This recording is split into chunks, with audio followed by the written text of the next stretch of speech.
Hello guys, nandito na naman ako at eto, pag-usapan natin ang Malampaya is one.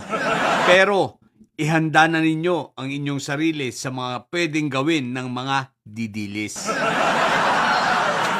Alam nyo ba guys, na i-expect na natin na sa mga darating na araw, itong Malampaya is one na na-discover ngayon, itong natural gas na na-discover na ito ay pinasimulan ni PBBM na ipina-explore, I think, pag hindi ako nagkakamali, 2025, early 2025 or bandang last month, last quarter yata ng 2024. Eto guys, di yan na nga, na-discover pero ang ating dapat paghandaan?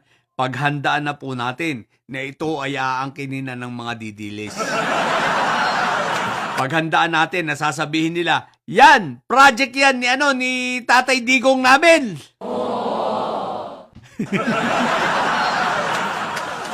Sasabihin na nila yung mga yan, kundi dahil kay Tatay Digong, hindi yan matatagpuan.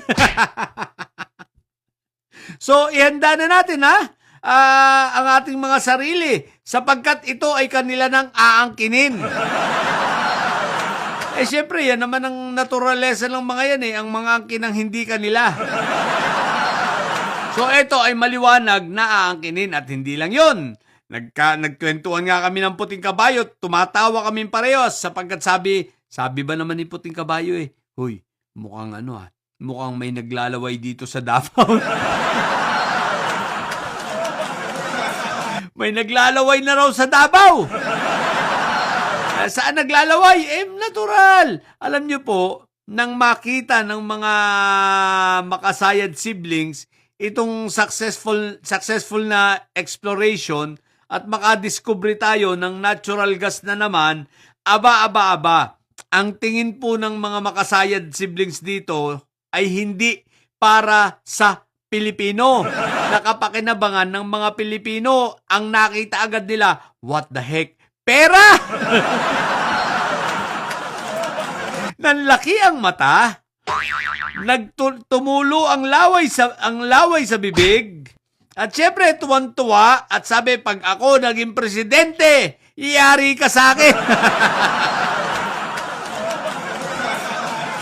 So, yung magkasayad siblings, ang tingin dito sa Malampaya is one ay negosyo.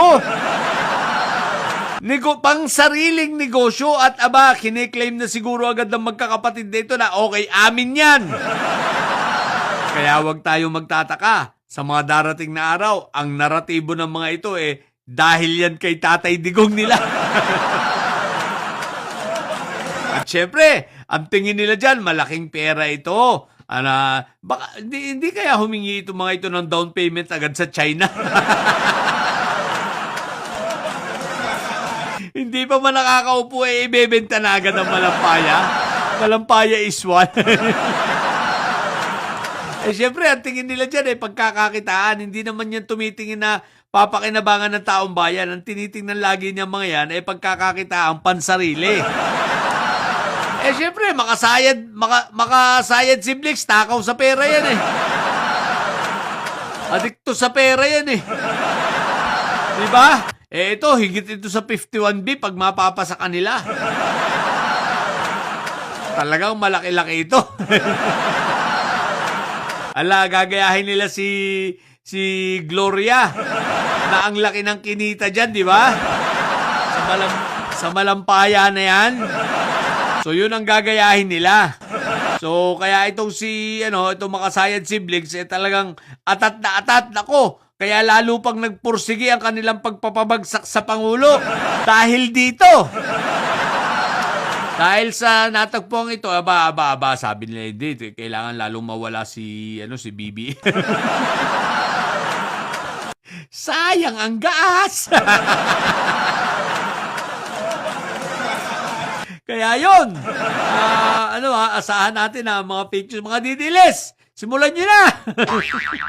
Ano pa hinihintay ninyo? Fake news na dyan. Ang kinin nyo na, sabihin nyo, gawa ito ng tatay namin. Ganon! O ha, mga kabibem ko, huwag natin kakalimutan na ihanda ang sarili dahil sa pag-angkin ng pag-angkin ng mga didilis sa Malampaya is one, okay? So sa mga bobong didilis dyan at may saya, daan tatay nyo ay karton. Voices. Matili kayong mga bobot may sad. Supat ang may sad, laging high blood. Bye!